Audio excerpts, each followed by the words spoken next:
Because she wanted a yoga room. My daughter-in-law threw me out into a blizzard. "We need more space. Go to a shelter."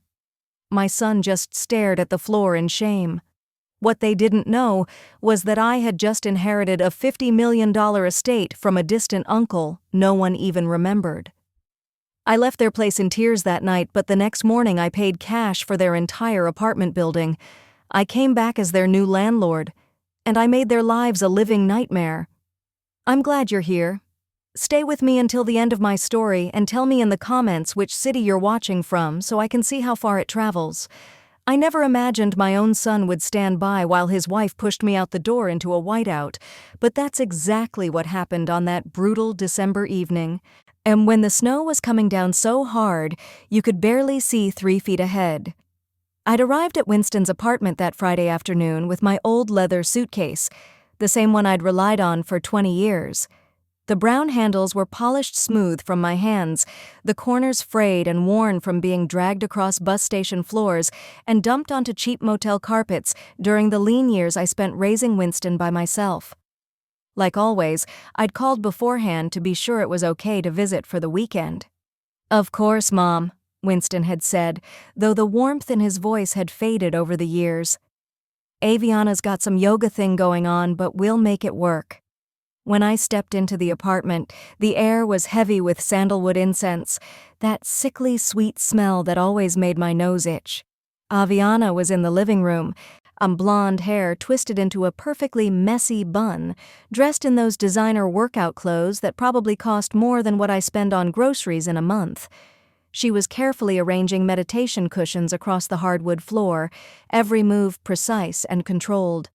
"Oh," she said when she noticed me, not bothering to hide the irritation in her tone. "You're here." I put on the practiced smile I always used around her, the one I'd been wearing ever since she married my son 4 years ago. "Hello, Aviana. How are you, dear?" She didn't answer. She just kept fussing with her cushions, acting as if I were invisible. Winston came out of the kitchen then. His hair was thinner than I remembered, and the crisp button-down shirt he wore looked expensive, but somehow made him seem smaller, diminished. "Hey, Mom," he said, giving me a quick, awkward hug. "How was the bus ride?" "Fine, sweetheart. Thank you for letting me stay the weekend." I looked around the apartment, noticing how much had changed since my last visit 3 months earlier. The walls that used to be a warm cream were now a harsh gallery white. The cozy old couch where Winston and I used to curl up and watch movies had vanished, replaced by a sleek gray sectional that reminded me of a doctor's waiting room, cold, impersonal. "Where should I put my things?" I asked, already bracing myself, knowing somehow this was going to become complicated. Aviana straightened, her green eyes flashing with irritation. "That's actually something we need to talk about," she said. Winston shifted his weight, shoving his hands deep into his pockets. I could see the muscle ticking in his jaw, the same way it did when he was a little boy trying not to cry. "The thing is, Mom," Aviana continued, her voice turning syrupy and fake, the tone she always used right before she said something cruel. "I've been putting a lot of effort into growing my yoga practice. I have private clients coming over, and I need the space to be perfect."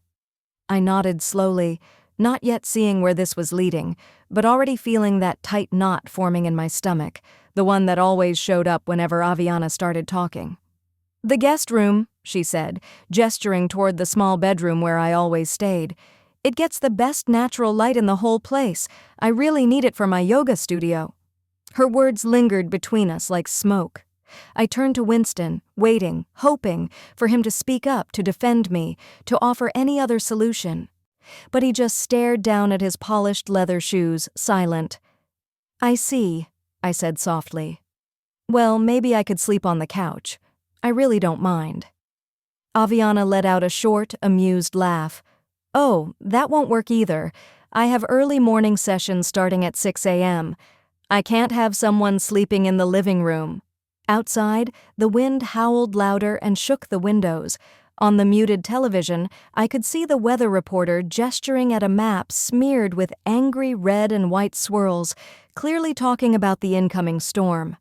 "Maybe there's a hotel nearby," I suggested, even though I knew full well my $840 a month from Social Security would barely stretch to cover a single night in a hotel in this fancy neighborhood. Actually, Aviana said, her tone suddenly bright with fake cheer, there's a really nice shelter downtown. I read an article about it in the paper. They serve hot meals and everything. Her words hit me like a punch to the chest. Heat rose to my face. Humiliation, rage, disbelief all tangled together. A shelter? I managed. It's supposed to be very clean, she went on, like she was recommending a trendy cafe. And they have beds, real beds, not just cots. I looked at Winston, my only child, the boy I'd raised after his father died, the one I'd worked double shifts for so he could go to college, and watched him stand there and say nothing. Winston, I whispered, my voice almost swallowed by the howling wind outside. He finally lifted his head. His brown eyes, the same shade as mine, were clouded with something that might have been shame. But instead of drawing a line, and instead of telling his wife that sending his 64-year-old mother out into a snowstorm was monstrous, he just gave a little shrug.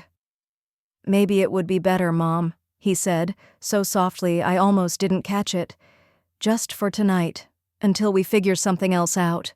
In that moment, I felt something inside me simply stop. Not crack, not shatter, just die. This wasn't my son anymore.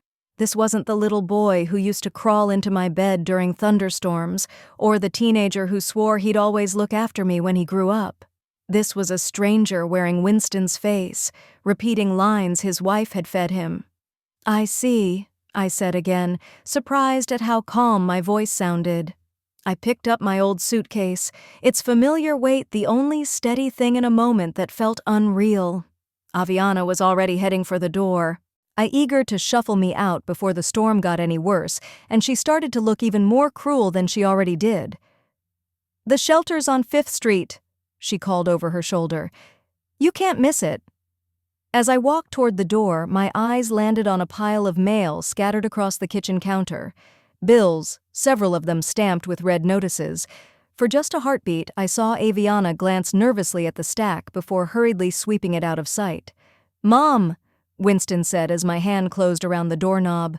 I turned, a tiny flicker of hope rising in my chest. Maybe he'd finally found his voice. Maybe he'd tell her this had gone too far. Maybe he'd say, "Stay, we'll figure this out." Instead, he held out a crumpled $20 bill. "For a cab," he mumbled, not looking at me. I stared at the money in his palm, remembering all the times I'd handed him my last 20 when he was in college. The dinners I skipped so he wouldn't go hungry. The nights I scrubbed office floors while he slept safely in a warm bed I could barely afford. "Keep it," I said quietly, and stepped out into the storm. The cold hit me like a solid wall. Snow was coming down so heavily I could barely make out the streetlights, and the wind drove the flakes sideways, stinging my cheeks and slipping through every threadbare gap in my old wool coat. I tugged my knitted hat down over my ears and started walking, not sure where I was headed, only that I couldn't stand on their doorstep another second. My cheap boots, bought from a discount store 2 years earlier, were no match for the weather. Within minutes, icy water had soaked through to my socks. Each step on the slick sidewalk felt risky, and I had to stop every few yards to wipe the snow from my glasses just to see. I thought of the shelter Aviana had mentioned so casually, as if sending me to sleep among complete strangers with nowhere to go was the most normal suggestion in the world. Shame burned in my chest, mingling with the cold until it became a dull, throbbing ache I'd never felt before. How had I raised a son who could stand there and watch his wife treat me like this? After walking what felt like hours, but was probably only 15 minutes, I saw the glow of a 24-hour diner ahead. The neon sign buzzed and flickered, casting a pinkish light over the snow-caked sidewalk. Through the fogged-up windows, I could make out a few people hunched over mugs of coffee, fellow refugees from the blizzard. I pushed open the glass door, she grateful for the wave of warm air that rushed to meet me. The waitress, a woman about my age with graying hair pulled into a no-nonsense ponytail, glanced up from wiping a table. "Rough night to be out," she said gently. "Yes," I managed, my voice catching. "It certainly is." I slid into a booth by the window and ordered coffee and a slice of pie, not just because I was hungry, but because I needed somewhere warm to sit and think. The coffee was strong and bitter, and the apple pie was obviously pre-packaged, but it was hot and sweet and brought back memories of better winters. As I watched the snow piling up on the ledge outside, my phone buzzed in my purse. For one foolish second, I imagined it was Winston, calling to apologize, to beg me to come back, to tell me he'd made a terrible mistake. Instead, it was an unfamiliar number. The heat of the diner suddenly felt thin, flimsy, like a cheap blanket. Outside, the storm was only getting worse. I was 64 years old, effectively homeless for the night, with a son who had chosen his wife's yoga studio over his own mother's basic dignity. I answered the call with shaking fingers, having no idea that this conversation would change everything. By then, my coffee had gone cold. I wrapped my hands around the mug anyway, staring out at the swirling snow as my mind drifted back to another winter night, 23 years earlier. Winston was 14 then, and we lived in a cramped 2-bedroom apartment above Murphy's Bakery on the south side of town. The gas had been shut off because I was 3 weeks late on the bill. We sat huddled on the couch under every blanket we owned, watching our breath cloud in the freezing air. "Mom, are you cold?" Winston had asked, his voice muffled behind the scarf I'd wrapped around his neck. "No, baby," I'd lied, pulling him closer. "I'm fine, as long as you're warm." That night, after he fell asleep, I'd slipped out into the snow in my waitress uniform and walked 6 blocks to Murphy's, where I worked the overnight shift cleaning bakery equipment. My hands were so numb I could barely hold the scrub brush, but I made $35, enough to get the heat turned back on the next day. Winston never knew about those nights. He never knew about the office buildings I scrubbed downtown while he slept, or the mornings I dragged myself home and cooked him breakfast with a smile, pretending I'd slept as soundly as he had. He never knew I sold my wedding ring, the last thing I had left of his father, to buy him a computer when he was 16. All he ever saw was that somehow things worked out. There was always food on the table, warmth in the apartment, money for his school supplies. Somehow his mother always managed. I used to feel proud of that. I thought I was teaching him about grit, about perseverance. I never imagined I was teaching him to see my sacrifices as a guarantee. The bell over the diner door jingled as another customer stepped in, trailing snow and stamping their feet in relief at the warmth. I watched them shrug off their coat, grateful for shelter from the storm, and I wondered if Winston had ever truly understood that, for years, I had been his shelter, the barrier between him and everything harsh the world tried to fling at us. After his father died in that car crash, people told me I should think about giving Winston up for adoption. "You're so young," they said. "You could start over." People told me I should move on, meet someone else, have a real life. But Winston was my real life. He was 5 years old with his father's stubborn jaw and my brown eyes, and he needed me. So I kept him. I worked, I sacrificed, and I never once regretted that choice. Not until tonight. My phone buzzed again, the same unknown number flashing on the screen. I let it go to voicemail, unwilling to deal with whatever telemarketer or wrong number was trying to reach me. I had bigger problems than someone trying to sell me a credit card or an extended warranty for a car I didn't even own. The truth was, I'd seen this night coming for a long time. Winston started changing the moment he met Aviana at that yoga retreat in Colorado 5 years ago. She was everything I wasn't, young, blonde, effortlessly confident, and from a family with money. Her father was a doctor. Her mother was a real estate agent who drove a Mercedes and wore jewelry that cost more than my yearly income. The first time Winston brought her to my place, I tried so hard to make everything perfect. I scrubbed the apartment until it gleamed. I spent the money I'd been saving for new winter boots on extra groceries. I planned and cooked a dinner that took me 2 days to organize. Aviana picked at her food, made polite small talk for exactly 23 minutes, then announced she had a headache and needed to leave. "She's just nervous," Winston told me later when I asked if I'd done something wrong. She wants you to like her." But I'd seen the look in her eyes during those 23 minutes. She was evaluating everything: my bargain bin clothes, the secondhand furniture, the tiny apartment with its thin walls and outdated kitchen. She was tallying up my value, and I came up short. Still, I kept trying. For 3 years, while they dated, I tried. I sent birthday cards and holiday gifts I could barely afford. I complimented her yoga business and her mindful lifestyle.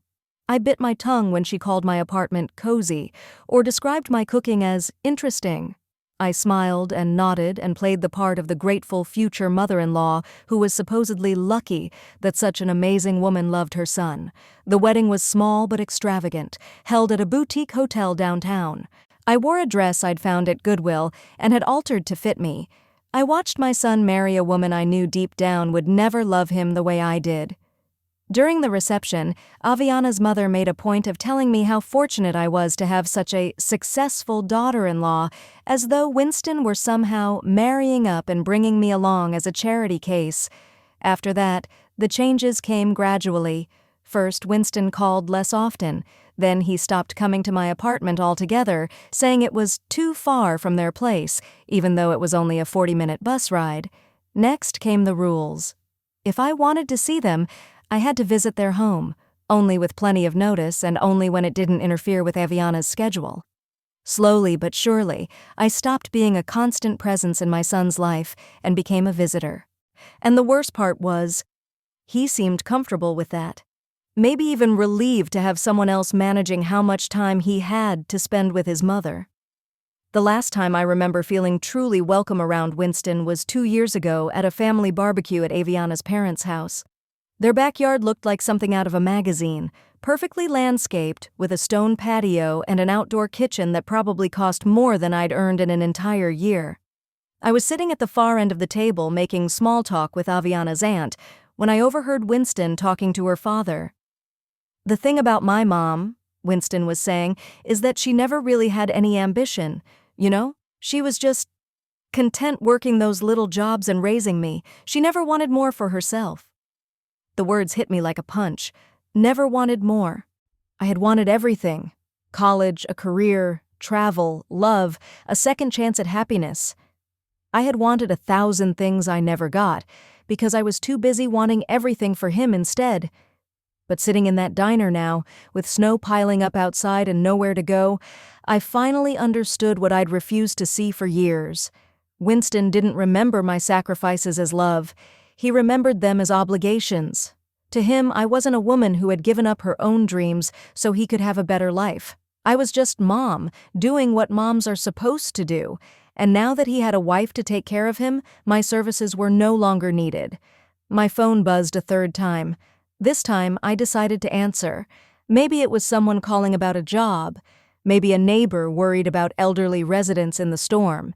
At this point, any human voice was better than the echo of my own bitter thoughts. "Hello?" I said, trying to steady my voice. "Is this Rosalind Mitchell?" a male voice asked, professional, calm, unfamiliar. "Yes, this is Rosalind." "Ms. Mitchell, this is Marcus Webb from Webb, Harrison and Associates. I'm an estate attorney. I've been trying to reach you regarding your Uncle Harold." I frowned, trying to match the name to a face. "Harold? Harold Mitchell," he clarified. "Your father's brother. I understand you may not have had much contact with him in recent years." Uncle Harold. I had a hazy memory of a tall, thin man who lived alone in a large house outside the city and rarely showed up at family events. My father occasionally mentioned him, usually to complain that Harold was getting stranger with age and had more money than sense. "I'm afraid I have some sad news," Mr. Webb continued. "Your uncle passed away 3 weeks ago, but I also have some rather significant news. You've been named as the sole beneficiary of his estate." I nearly dropped the phone. "I'm sorry," I stammered. "What?" "I know this must be a shock," he continued gently. "Mr. Mitchell left very specific instructions about finding you and making sure you received your inheritance. The estate is quite substantial." The room seemed to tilt. I gripped the edge of the table with my free hand, trying to anchor myself to something solid. "How substantial?" I whispered. $50 million, Ms. Mitchell." The words didn't make sense at first. They just hung there between us, unreal, like something you'd hear on the news about a lottery winner or some tech billionaire. Not about a 64-year-old woman sitting alone in a diner during a snowstorm with exactly $23 in her purse. I don't understand, I managed. We barely knew each other. According to the letter he left, Marcus said, he'd been following your life from a distance for years. He knew about your husband's death, about you raising your son alone, about your financial struggles.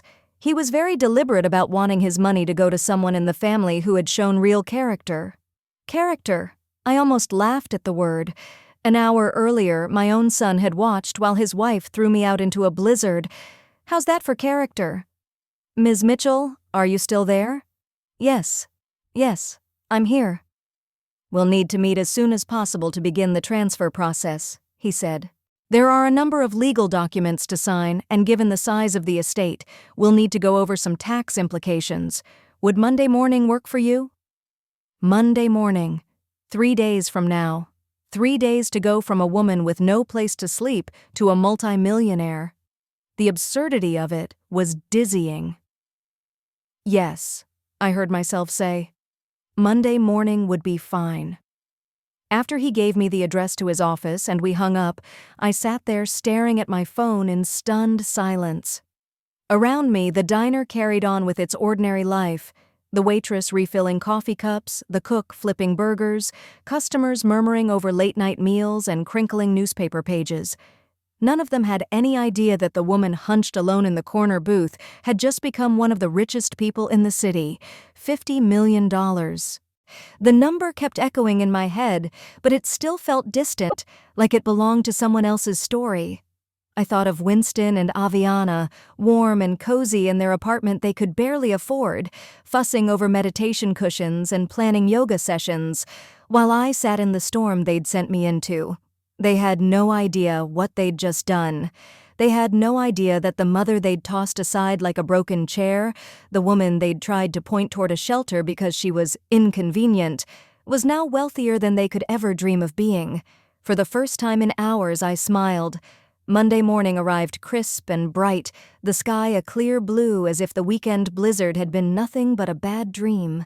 But the bruises on my heart were still fresh as I sat in a leather chair across from Marcus Webb's mahogany desk and staring down at documents that would alter the course of my life.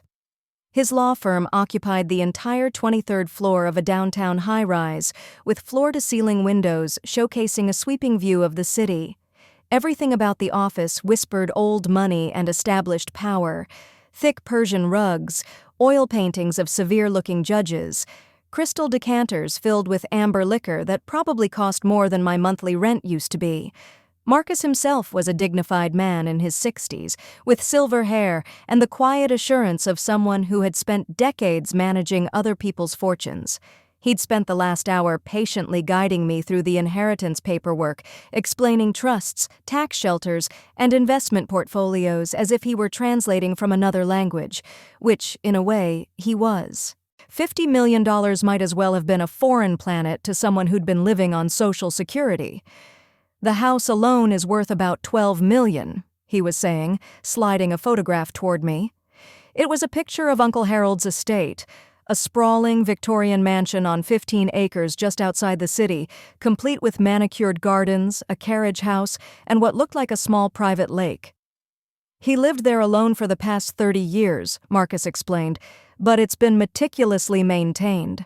I studied the photograph, trying to reconcile that grand home with the half-remembered image of my eccentric uncle from childhood. I had no idea he was wealthy, I murmured. Your uncle was a very private man, Marcus said. He made his fortune in real estate development back in the 70s and 80s, and then withdrew from public life. No wife, no children, very few close relationships. He leaned forward slightly, his expression turning more earnest. But he did keep track of his family, especially you. He knew about your situation after your husband's death and how you raised Winston alone. In his letter, he was very clear. He wanted his wealth to go to someone who had shown real sacrifice and character. That word again, character, stung more than it should have, given what had happened just 3 nights earlier. But I pushed the feeling aside and focused on the pages in front of me. Whatever anyone else thought, the fact remained. I was now a very wealthy woman. It was time to start acting like one. "There is one more thing I'd like to discuss," Marcus said, pulling out another folder. "Given your new financial position, you may want to reconsider your current living arrangements and lifestyle. Have you thought about where you'd like to live?" I had thought about it. I'd spent most of Sunday in a small but decent hotel room, paid for with an advance Marcus had arranged, trying to imagine what my life could look like now. But before any of that, there were loose ends. "I'll need to stay in the city for now," I replied. "There are some matters I need to take care of." Marcus nodded and slid a business card across the desk. "This is Sarah Chen, a private investigator I work with from time to time. Very discreet, very thorough. With your new wealth, it may be wise to have her look into the people around you. Unfortunately, money often brings out the worst in people, even family." I accepted the card, though I didn't mention that my family had already shown me the worst of themselves without knowing about the money. "Thank you," I said. "I think that's a very good idea." After leaving the law office, I spent the rest of the afternoon stepping into my new reality. I opened accounts at 3 different banks, each requiring stacks of identification and multiple verification calls to Marcus's office. I bought new clothes, not flashy designer labels, but well-made pieces that fit properly and didn't scream bargain rack. I purchased a reliable car, a simple, solid sedan that would start in the winter and keep me warm, nothing more. And most importantly, I called Sarah Chen. We agreed to meet at a small coffee shop near her office. Sarah Chen was the kind of woman you knew got things done. A sleek professional in her 40s with an MBA from Northwestern and 15 years in corporate investigations under her belt. I told her exactly what I wanted, a full financial background check on my son and his wife. "Most clients want me to track down assets," she said, jotting notes into a leather portfolio. "You want debts?" "I want everything," I replied. "But yes, especially the debts." Her report arrived 2 days later, and it was worse than anything I'd imagined. Winston and Aviana were carrying $87,000 in credit card debt across 11 different accounts. Their mortgage was 3 months delinquent, with $9,600 in missed payments. Aviana's yoga business was collapsing. She'd lost the lease on her downtown studio 6 months earlier because she couldn't pay the rent. And now she was trying to keep things afloat by teaching private sessions out of their apartment. Even that was barely functioning. She had only 4 regular clients, and one of them had recently complained about noise and was threatening to find another instructor. Winston, I learned, had been laid off from his marketing job 8 months ago and hadn't told anyone, not even me. He'd been scraping by on unemployment checks and the occasional freelance gig, and now even the unemployment benefits were about to end. They were 2 weeks away from formal eviction proceedings. Aviana's car was on the verge of repossession. I sat in the living room of my new hotel suite, reading Sarah's report, feeling a tangle of emotions. Part of me was horrified by just how deep their financial hole was. These weren't small hiccups or a rough patch. They were sinking fast. But another part of me, one I'm not proud of, felt a cold, hard satisfaction. They'd thrown me out into a snowstorm because they needed space for a yoga business that was barely hanging on. They'd suggested a homeless shelter for me because I reminded them of the very poverty and struggle they were so desperate to pretend they'd outgrown. They had no idea how close they were to losing everything. That evening, I walked the streets of their neighborhood looking at it with fresh eyes. It was a trendy, gentrified area full of converted warehouses and fashionable restaurants, the kind of place young professionals flock to when they want to feel worldly and successful. The apartments were pricey but not particularly solid, and the whole neighborhood hummed with the anxious energy of people trying to look richer than they were. Their building, Riverside Lofts, was a former textile factory. Red brick, large windows, a glossy glass entrance meant to evoke industrial chic. According to Sarah's report, it held 24 units and had been struggling financially for some time. The developers had badly overestimated what people were willing to pay. Half the units were currently vacant, and the management company was behind on maintenance and improvements. I stopped across the street and looked up at the fourth-floor corner where I knew Winston and Aviana lived. Lights glowed behind their windows, probably Aviana rehearsing yoga flows, or Winston firing off yet another batch of resumes into the void. They were up there right then, most likely fighting about money, blaming each other, scrambling for solutions, never realizing that the answer to all their problems was standing on the sidewalk below, the answer they had humiliated and turned away just a week earlier. The next morning, I called Marcus. "I want to buy a building," I told him. "Of course," he said. "What kind of property are you interested in?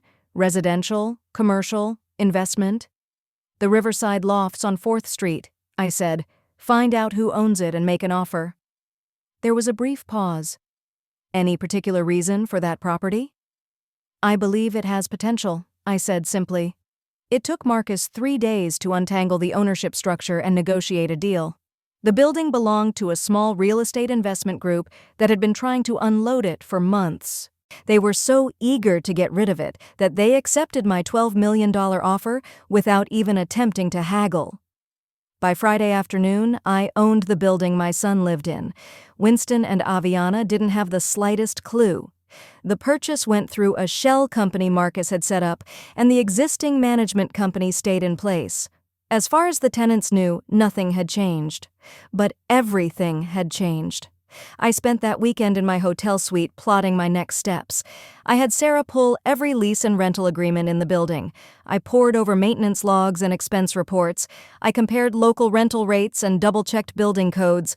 I was no longer just a heartbroken mother who'd been brutally cast aside. I was a woman with $50 million, a legal title to the building, and a very specific problem to address. The problem was that my son and his wife had forgotten how to treat people with basic decency. They were so consumed by their own wants and illusions of success that they'd abandoned fundamental values like respect, gratitude, and compassion. They needed a reminder. And since they'd shown no interest in learning those lessons on their own, I was going to create the curriculum. On Monday morning, I met with the building's management company. I told them I wanted to make improvements, raise the property's value, and boost rental income. I authorized a full renovation of the common areas, starting with the lobby and mailroom.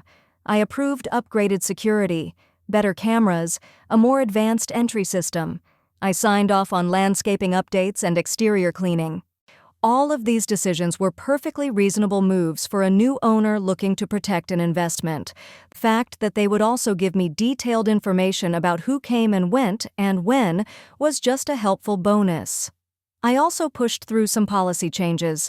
From now on, lease terms would be enforced much more strictly. Late rent would trigger immediate notices. Noise complaints would be documented and taken seriously. Violations of building policies, like using common areas for unauthorized business, would now result in formal warnings and, if necessary, fines. These rules applied to every tenant without exception. Of course, I wasn't aiming at anyone in particular. I was simply insisting that my property be run in a professional manner and that everyone follow the same standards. The fact that these rules would be especially inconvenient for tenants who were already in financial trouble or who were running yoga classes out of apartments zoned strictly for residential use was, officially, just an unfortunate coincidence. By the end of my first week as a landlord, I had already learned a few revealing things. Winston left the building every morning at 8:30, dressed in a suit as though he were on his way to the office. But according to the doorman, he usually reappeared by noon, carrying coffee and a newspaper. Aviana was still bringing clients into the apartment for yoga sessions, which was a clear violation of both the lease and the building's residential zoning.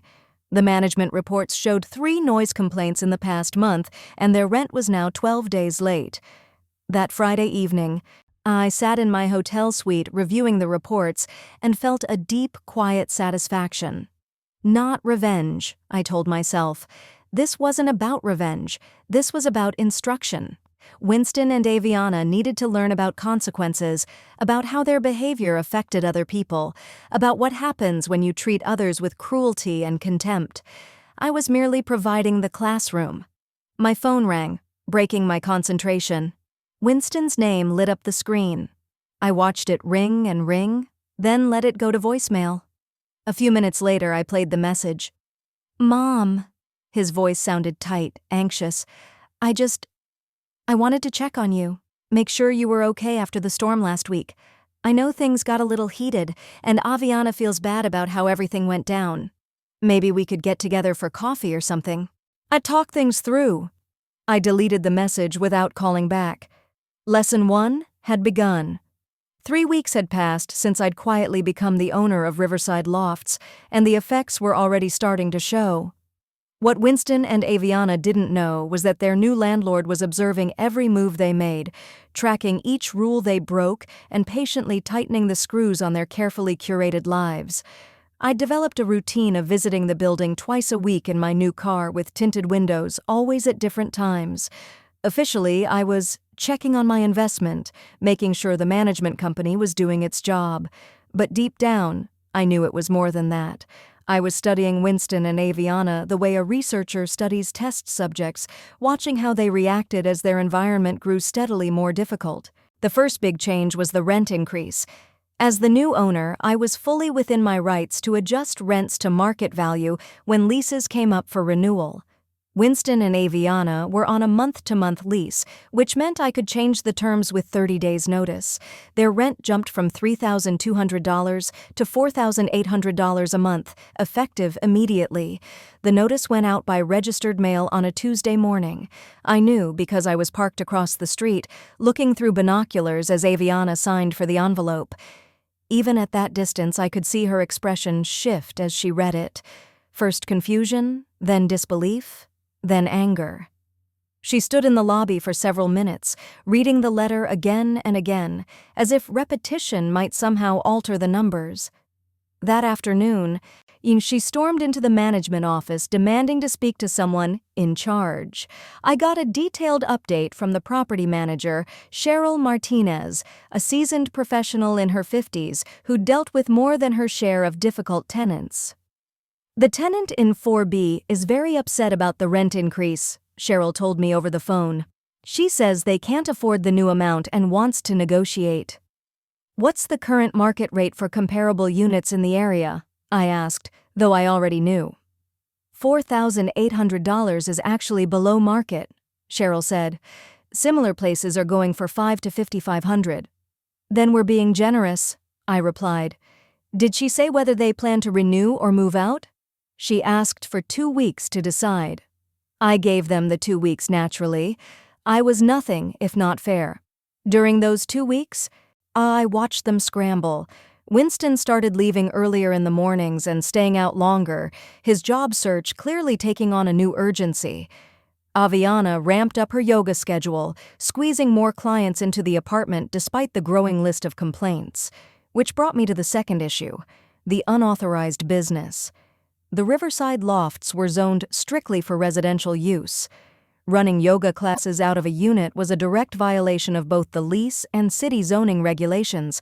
As a responsible property owner, I couldn't ignore it. The first written warning went out on a Thursday, the same day I watched Aviana leading a session for 6 clients in their living room. The notice was courteous but firm, reminding tenants that commercial activities were not allowed in residential units and that continued violations could result in termination of the lease. Aviana ignored it. 3 days later, she was back at it, this time with 8 people in the apartment. The tenant below them, a software engineer named David Park, filed a formal noise complaint. Then the neighbor next door reported people loitering in the hallway. Then the elderly woman across the hall called to say she was uncomfortable with unfamiliar faces coming and going at all hours. The second notice was less gentle. It listed the specific lease violations and gave them 72 hours to shut down all business activity. I was especially proud of that second warning notice, partly because it was legally flawless, but mostly because I'd written it myself. Cheryl had seemed a little surprised when I asked to personally draft the tenant letters, but I told her that as the new owner, I wanted to set a clear tone for communication. She was more than happy to let me handle the administrative details. Seeing my own words printed on official letterhead, knowing Winston and Aviana were reading them in their apartment while they panicked about how to cover the rent increase, gave me a sense of satisfaction I hadn't felt in years. The third major change I'd made was upgraded security. As a responsible landlord, I installed cameras in all the common areas: the lobby, hallways, mailroom, and main entrance. Officially, they were for safety and liability. Unofficially, they also gave me an unfiltered view of my tenants' daily lives. Thanks to those cameras, I knew now that Winston was lying about having a job. Every morning, he left in a suit and tie, looking like a respectable professional. But the lobby feed showed him returning within 2 hours, carrying a fast food breakfast and a stack of newspapers. He spent his days in the apartment, probably sending out resumes and scrolling through job boards, pretending to Aviana that everything was fine. I also knew that Aviana was down to 3 regular yoga clients instead of the 6 she'd had a month earlier. 2 had stopped coming after noise complaints from other tenants. Another had switched instructors after Aviana was forced to cancel several sessions due to building maintenance issues, maintenance I had deliberately scheduled during her usual class times. I knew they were fighting. The cameras captured only video, not sound, but body language was loud enough. I watched them argue in the lobby after the rent increase notice arrived. I saw Aviana hurl what looked like a stack of bills at Winston in the hallway. I watched Winston storm out at 11:30 on a Wednesday night and return 3 hours later looking drained and defeated. Most importantly, I knew they were behind on everything. Their rent was now 26 days overdue. Their car payment was late. I'd seen the repossession notice taped to their windshield in the garage. Aviana had taken a job at a downtown coffee shop, something she clearly wanted to keep hidden from her yoga clients, judging by the baseball cap and the fact that she used the service elevator instead of the main one. All of this came to me through entirely legal, above-board channels. I was simply doing what any conscientious landlord would do, monitoring my asset and making sure tenants complied with their leases. So the fact that this due diligence was causing Winston and Aviana immense stress was just the natural consequence of their own poor choices and dishonesty. One cold Thursday afternoon in early January, I was parked across from the building when something caught my eye: a man in a gray suit taping papers to the glass inside the lobby. Eviction notices. I waited until he left, then walked in looking like I was visiting someone on another floor.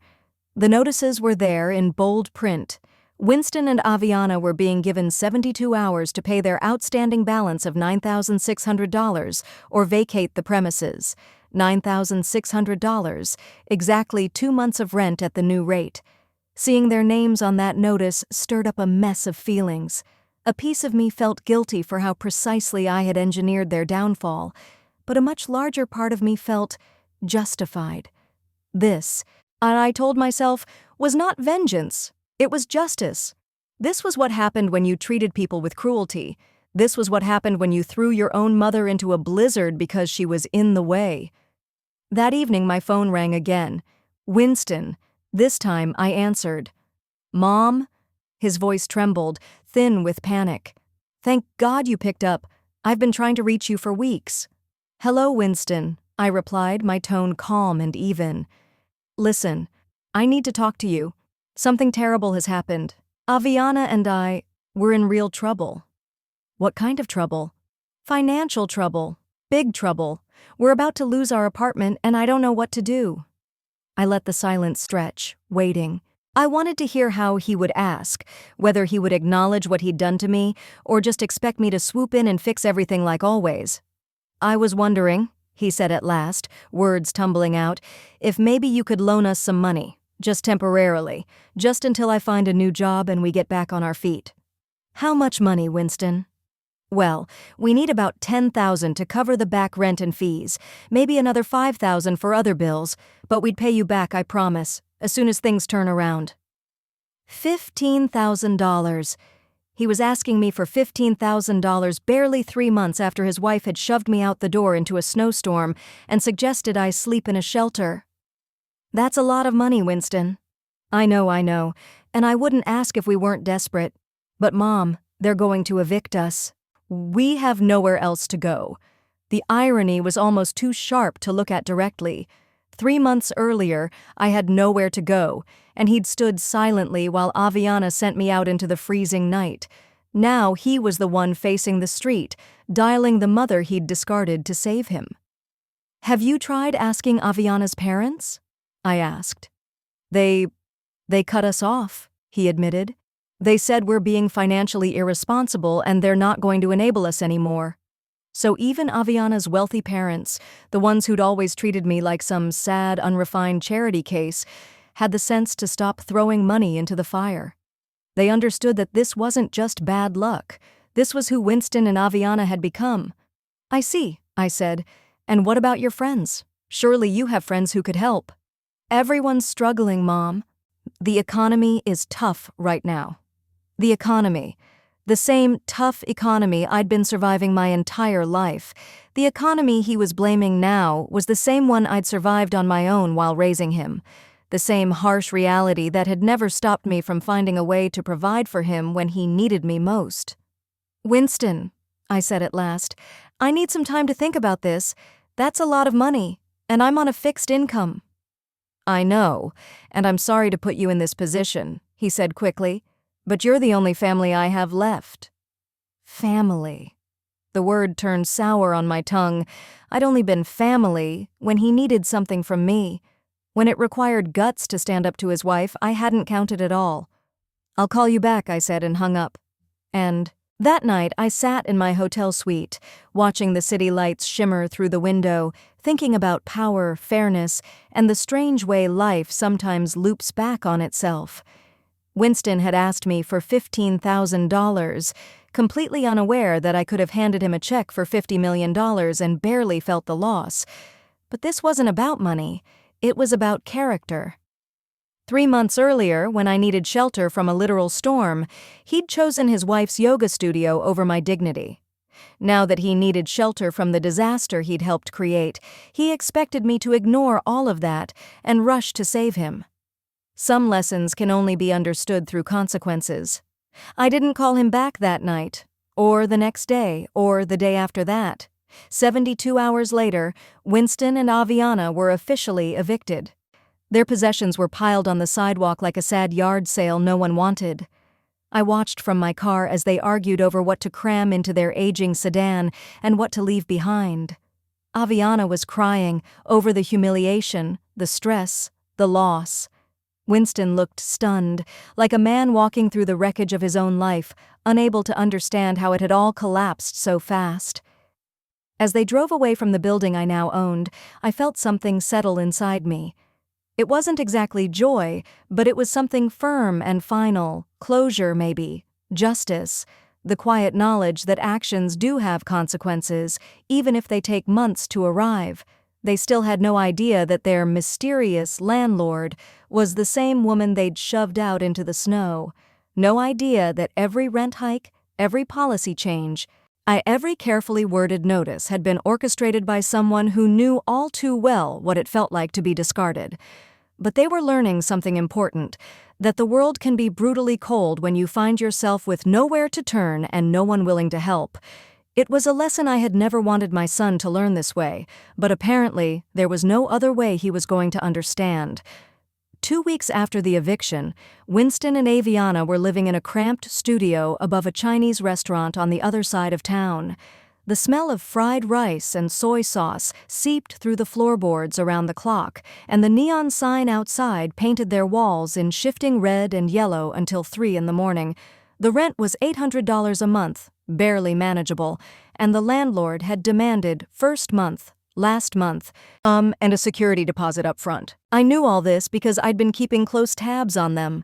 Not stalking, I told myself, just monitoring former tenants who'd caused problems in case they ever tried to apply for one of my units again. Good business practice, really.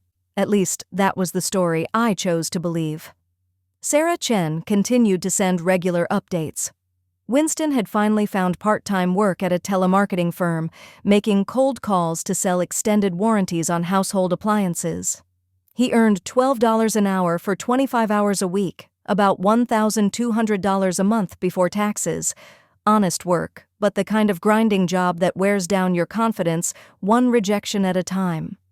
Aviana had abandoned her yoga dreams altogether. The stress of the eviction and their financial collapse had shattered her self-belief, and her remaining clients had drifted away.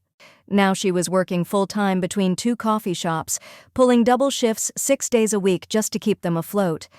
Her hands, which once were soft and manicured for her wellness brand, were now rough, stained with coffee, and cracked from constant washing. What fascinated me most, though, was how their relationship was unraveling under the strain. Sarah's surveillance notes described constant arguments, not small disagreements, but screaming fights the neighbors complained about through the thin walls. Aviana blamed Winston for losing his job and lying about it for months. Winston blamed Aviana for her failed business and her refusal to pursue something more practical sooner. Both of them were convinced that some invisible enemy had triggered their downfall. They spent weeks trying to identify who had targeted them.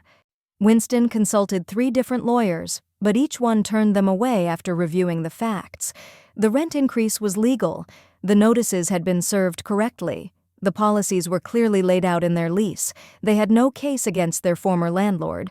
Aviana became obsessed with the idea that a jealous former yoga client had bribed the landlord to push them out. It was absurd, but it gave her a convenient villain to rage against instead of facing her own mistakes. Winston developed his own fantasy. He was sure his old boss had blacklisted him, sabotaging every job application he sent. In his mind, unemployment wasn't the result of a competitive job market and his limited experience. It was a personal vendetta. Neither of them imagined that the real architect of their suffering was sitting in a luxury hotel suite across town, watching their lives unravel and feeling a tangle of emotions about it. The satisfaction, I expected. The guilt. That was new. And it bothered me more than I wanted to admit. 3 weeks into their new life above the Chinese restaurant, Winston called me again. I'd been expecting it. Sarah had already told me they were falling behind on rent and that their credit cards were maxed out. They were standing on the edge of complete financial ruin, and I was still the only person in their world who might be able to save them. "Mom," he said when I answered, his voice flat with exhaustion, "I know you're probably busy, but I really need to talk to you." "About what, Winston?" "About everything," he said. "About that night in the storm. About how Aviana and I have been struggling. About how I've been a terrible son." That last part caught me off guard. Up until now, every conversation had revolved around their money problems. He'd never once addressed the real fracture between us. This was the first time he'd actually named it. "Go on," I said, leaning back in the chair of my hotel room. "I keep replaying that night," he continued, his voice starting to tremble. "You walking out into that blizzard? You must have been terrified, just wandering around in the snow with nowhere to go." I closed my eyes and remembered the sting of the wind on my face, the icy slush soaking through my thin boots, the humiliation of being thrown away like trash by my own child. "It was a hard night," I said quietly.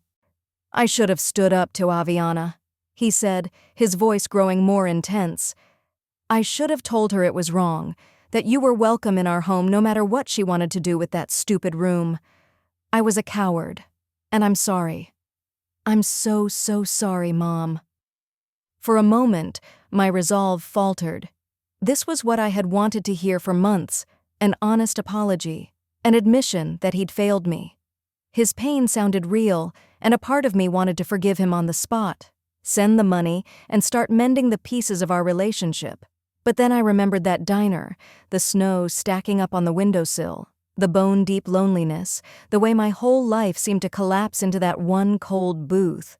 I remembered Aviana's casual cruelty when she suggested a homeless shelter like she was recommending a cute little bed and breakfast. I remembered Winston's silence, his refusal to say a single word in my defense. An apology was a beginning.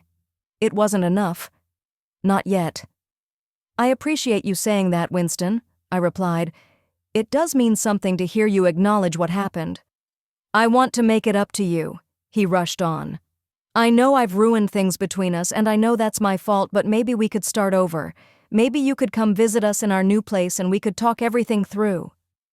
Visit them. In that cramped studio over the restaurant where the smell of grease never left, where they were scraping together $800 a month, where Aviana was exhausting herself at coffee shops and Winston was dialing strangers for $12 an hour, where they argued constantly and blamed unseen enemies instead of facing the truth. "I don't think that's a good idea right now," I said. "Please, Mom." His voice frayed at the edges. "I know we don't deserve it, but we really need help. Not just money, though we do need that, but family. We need to feel like we're not completely alone in this." Alone. The word echoed in my head, carrying all the memories of my own isolation. I thought of trudging through that storm with no one waiting for me, of the years they'd built their lives around Aviana's preferences, while treating me like a scheduled inconvenience. But there was a crucial difference. My loneliness had been inflicted on me by their choices. Theirs was the result of their own behavior, their selfishness, their lack of basic kindness. "Winston," I said at last, "do you remember exactly what Aviana said to me that night? Her exact words?" There was a long silence. She said things she shouldn't have," he answered. "She told me to go to a homeless shelter," I said. "She said there was a nice one downtown, like she was recommending a restaurant." My tone stayed measured, but I could feel the old anger stirring underneath. "And you stood there and let her. You let your wife suggest that your 64-year-old mother should spend the night with homeless strangers rather than inconvenience her yoga practice." I know, he said quickly, "and I'm ashamed of it every day." "Are you?" I asked. "Or are you just ashamed now because you need something from me?" Another long pause. When he spoke again, his voice was much smaller. "Maybe both," he admitted. "I don't know. I just know I've lost everything, and you're the only person who might still care about me." That honesty hit harder than all the apologies. Winston had always been good at saying what people wanted to hear, but there was something raw in his voice now, something that sounded like the truth. "Where's Aviana right now?" I asked. "At work," he said. "She's on a double at the coffee shop. She won't be home until midnight." "And how is she handling all this?" He let out a bitter little laugh. "Not well. She's convinced someone is sabotaging us. She thinks one of her old yoga clients paid off our landlord to get us evicted. She's even talking about hiring a private investigator to find out who's behind everything." A private investigator. The irony almost made me choke. But if Aviana actually did hire someone competent, someone like Sarah, they might get closer to the truth than they ever imagined. They might follow the trail from the shell company to Marcus's firm, and then straight to me. They probably couldn't afford a real investigator anyway. They were barely managing the rent on a tiny studio above a restaurant. Anyone they could afford to hire would likely be incompetent or shady, someone happy to take their last few dollars in exchange for wild guesses and useless theories. Still, the idea unsettled me. I'd been careful about covering my tracks, but I wasn't some criminal mastermind. If anyone with real skills started digging into the ownership of Riverside Lofts, they might eventually follow the trail back to me. "Winston," I said, "I want you to listen to me carefully. What happened to you and Aviana, the rent increase, the eviction, all of it, that wasn't sabotage. That was just business. Sometimes landlords raise rents, sometimes tenants get evicted for breaking their leases. It's not personal, and it's not a conspiracy.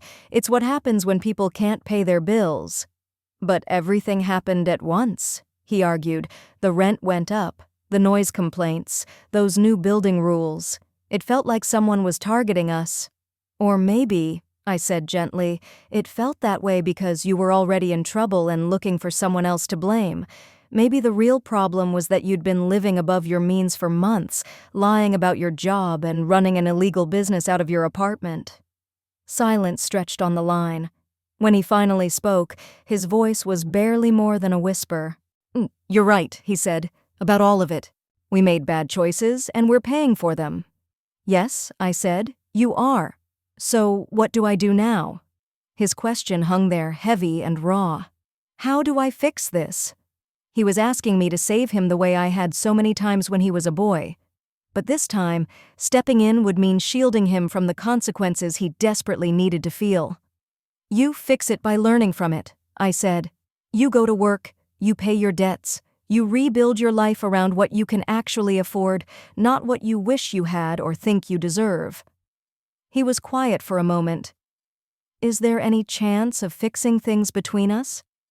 I looked out over the city from my hotel window, lights flickering in the dark. Somewhere across town, Winston was sitting in that cramped studio that smelled like fried rice, surrounded by overdue bills. I'm wondering if he'd broken something between us that could never be repaired. "That depends on you," I said. "On whether you've really learned anything from all this, or whether you'll go back to your old ways the moment things get easier." "I have learned something," he said quickly. "I've learned that family is the most important thing, that treating people badly has consequences, that I need to be a better man." Pretty words. But words are the easy part. Change is the hard part. "We'll see," I said, and ended the call. The next morning, Marcus phoned. "I thought you should know," he said. "Someone's been asking questions about Riverside Lofts. A young woman came by the city planning office yesterday, trying to find out who bought the building and when." My pulse spiked. "What sort of questions?" "Basic ones," he said. "Purchase date? Sale price? Ownership records? All public, but it suggests someone started digging." Aviana. She was actually acting on her conspiracy theory, trying to track down the mysterious landlord who, in her mind, had ruined her life. And if she kept following that thread, if she pushed past the shell company and reached Marcus's firm, eventually the truth would lead to me. "What do you recommend?" I asked. "Nothing drastic," he said. "The structure we set up should withstand casual scrutiny, but if someone hires a serious investigator with experience in corporate law, they might be able to connect the dots." I spent the rest of the day thinking about what would happen if they discovered the truth. Would Winston see it as justice? Would he recognize the tragic symmetry of learning about homelessness from the mother he sent into a blizzard? Or would he take it as proof that the world really was out to get him, that his own mother had become just one more enemy trying to destroy his happiness? Either way, I knew I was running out of time. Sooner or later, Winston was going to learn what really happened to his life, and then I'd find out whether he had truly changed at all. The confrontation I'd both dreaded and secretly wanted finally came 6 weeks later, on a gray March afternoon when the last of the snow was dissolving into grimy slush along the sidewalks. Marcus had called that morning to confirm what I already suspected. Aviana had hired a private investigator, not a particularly skilled one, thankfully, but persistent enough to trace Riverside Lofts back to my shell company. "She knows," Marcus had said simply. "Maybe not every detail, but enough to cause trouble. You should decide how you want to handle this." I'd always known this day would come. Part of me had even invited it. Carrying a secret this big was exhausting, and there was a certain dark satisfaction in the idea of finally facing Winston and Aviana with the full truth, showing them exactly what their choices had cost. The call came that afternoon. Winston's number, but when I answered, it was Aviana's voice on the line. "We know it was you," she said, skipping any greeting, her voice tight with anger, and something that sounded suspiciously like fear. I drew in a slow breath and sat back in my chair. After months of watching from the shadows, orchestrating events in silence, it felt almost surreal to be speaking directly to the woman who had once thrown me out into a blizzard like I was nothing.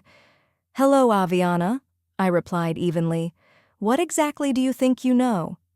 "Don't play games with us," she snapped. "We know you bought the building. We know you're the reason we got evicted, the reason everything fell apart. What I don't understand is why." "Where are you calling from?" I asked. "We're in the lobby of your hotel. We're coming up." She hung up before I could answer. I walked to the window and looked down at the street. Winston's battered sedan was parked crookedly by the entrance, streaked with grime and melting snow. 10 minutes later, there was a knock at my door. When I opened it, they stood there like refugees from the wreckage of their own lives.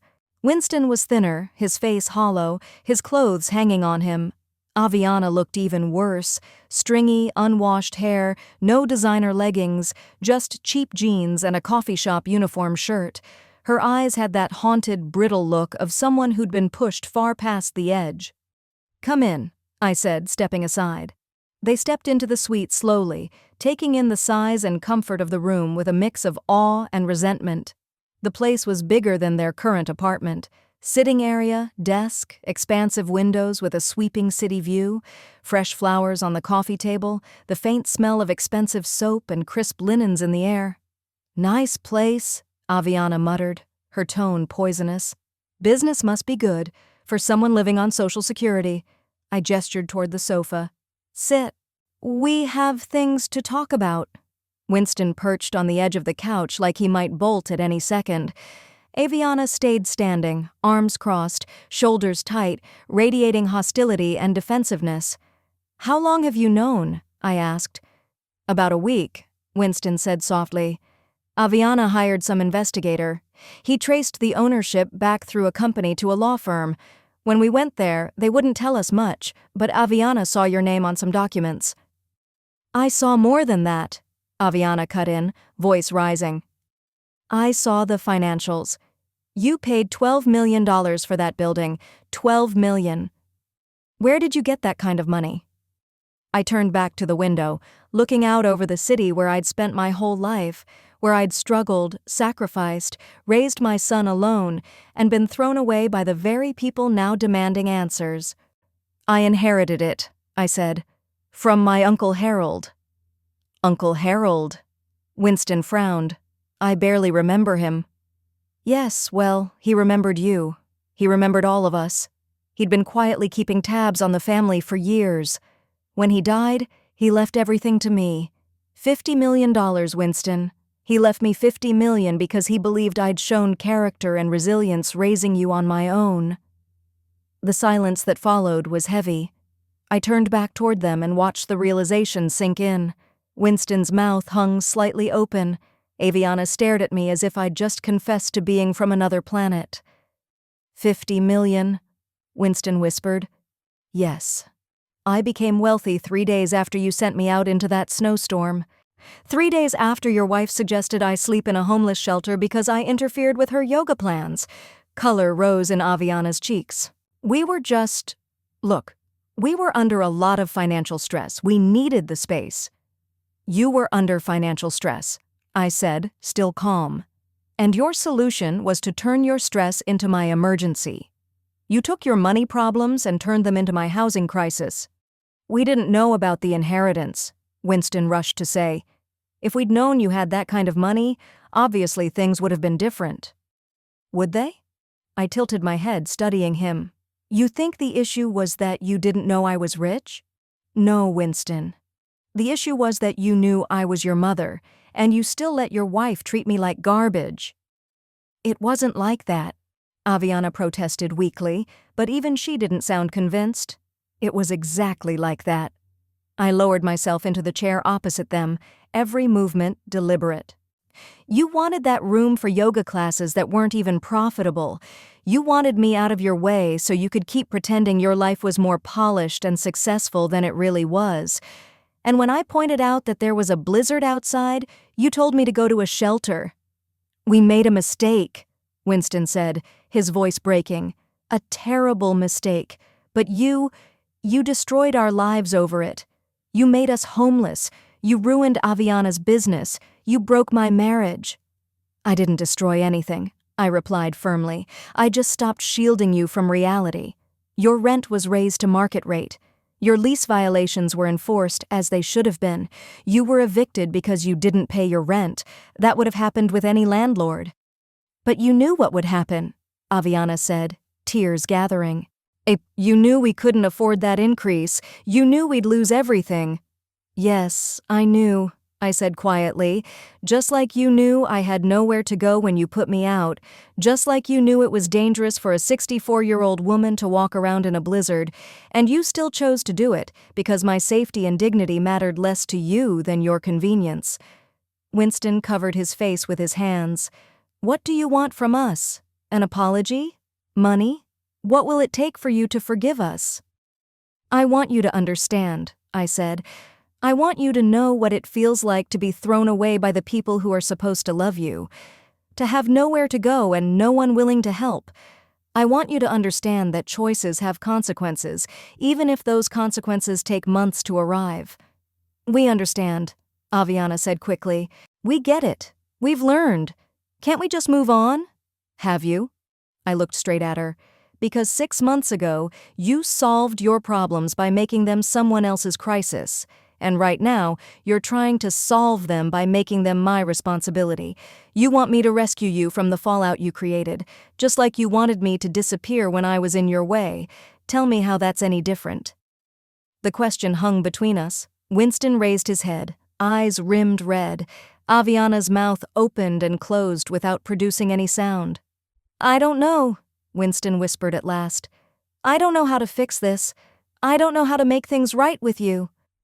For the first time since they walked in, I felt some of the anger inside me loosen. This wasn't the smug, self-righteous son who'd stood by in silence half a year ago. This was a man who finally seemed to grasp what he'd done. Do you remember, I asked softly, when you were 7 and you broke Mrs. Patterson's window with your baseball? He nodded slowly. You came home in tears, terrified you'd be punished.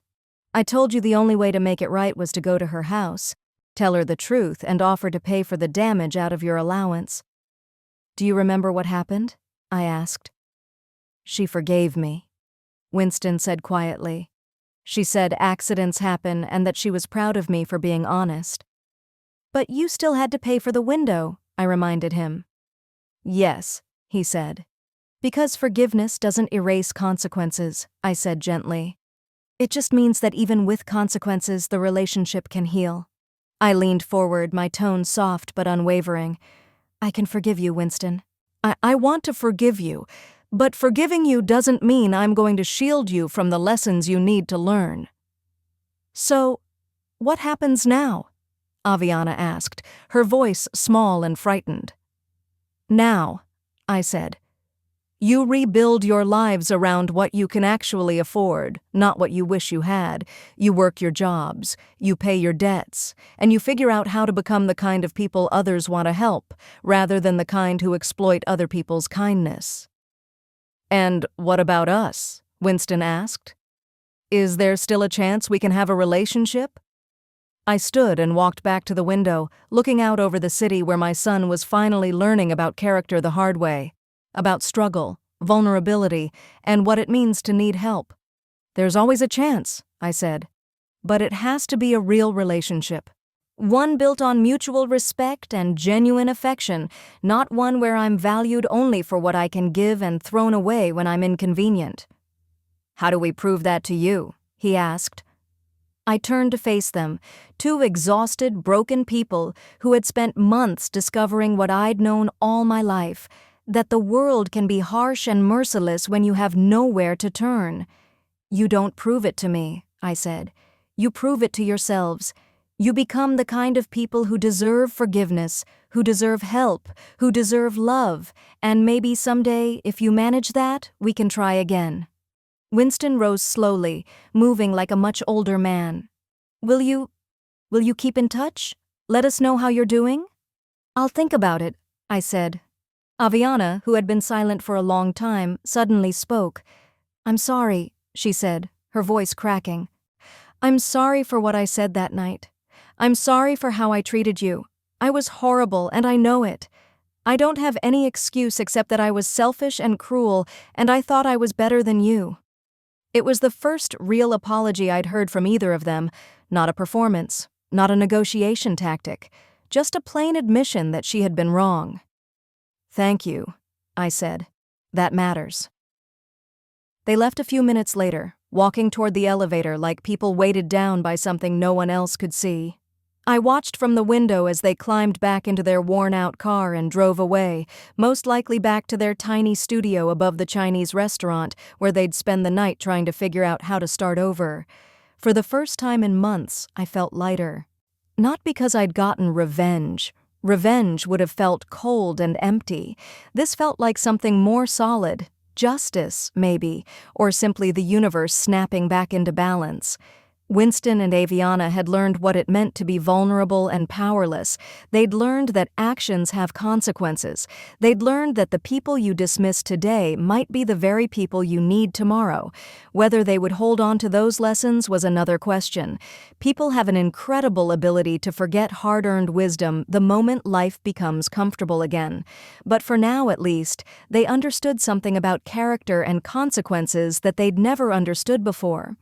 The next morning, I called Marcus Webb and asked him to begin transferring ownership of Riverside Lofts to a professional property management company. I was finished being a landlord. I was finished pulling strings and designing anyone else's lessons. It was time to focus on my own life, my own future, my own happiness. 2 weeks later, I moved into Uncle Harold's mansion by the lake. It was far too big for one person, but it was peaceful and beautiful, lush gardens that needed tending, rooms that needed someone to actually live in them. I hired a housekeeper, Maria, who taught me how to make real Mexican food from scratch. I adopted a golden retriever named Charlie from the animal shelter, a dog who, like me, had been abandoned and was getting a second chance. I learned to paint with watercolors. I started piano lessons. I joined a book club filled with women my age who had complicated lives and good stories. I traveled to places I'd only ever seen in books: Italy, Greece, Scotland, and discovered that the world is full of beauty and kindness when you finally have the means to reach it safely. 6 months later, I got a letter from Winston. He and Aviana had separated, not in a bitter, explosive way, but quietly, both admitting that their relationship had been built on shallow foundations that couldn't withstand real hardship. Winston was still working at the telemarketing company, but now he'd been promoted to supervisor and was taking business classes at night.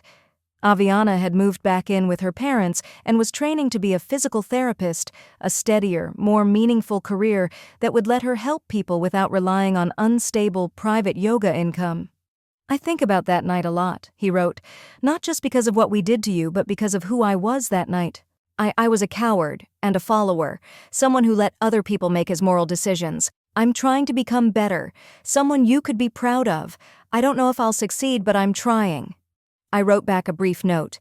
I told him I was proud of him for trying. That character is built through choices made when life is hard, not when it's easy. That I loved him even with all his mistakes. I didn't send him money. I didn't invite him to visit. But I left the door open for a future built on respect instead of dependence. A year later, we met for lunch at a small cafe near his apartment. He looked stronger, more grounded, like a man who had finally found his footing. We talked about his job, his classes, his hopes. We talked about my travels, my painting, and Charlie's latest antics. We didn't talk about the inheritance. We didn't talk about the eviction. We didn't talk about that night in the storm. We didn't have to. Those things had already done their work. They'd taught the lessons they needed to teach and cleared space for something healthier to grow between us. Sometimes the most loving thing you can do for someone is not save them from the fallout of their own choices. Sometimes the greatest gift you can give is the chance to discover their own strength. Driving home that afternoon, from the city where I'd spent so many years struggling, to the lake house where I finally felt at peace, I thought of Uncle Harold and his unexpected gift. He hadn't just left me money, he'd given me the power to choose my own story, to decide how my life would go instead of accepting whatever scraps other people were willing to toss me. And in the end, I had chosen forgiveness over bitterness, and wisdom over revenge, and hope over despair. I'd chosen to use that inheritance not only to confront those who hurt me, but to teach them and myself something about who we could become. It had taken 64 years, but I'd finally learned that the most powerful inheritance isn't money or property. It's the realization that you always have the power to choose who you are, how you treat others, and what kind of legacy you leave behind. And that, I realized, was worth far more than $50 million. Now I'm curious about you listening to my story. What would you have done in my place? Have you ever gone through something similar? Tell me in the comments. I'd love to read your experiences. And on the final screen, I'm leaving you 2 more of the channel's favorite stories. They'll definitely surprise you. Thank you for watching until the end.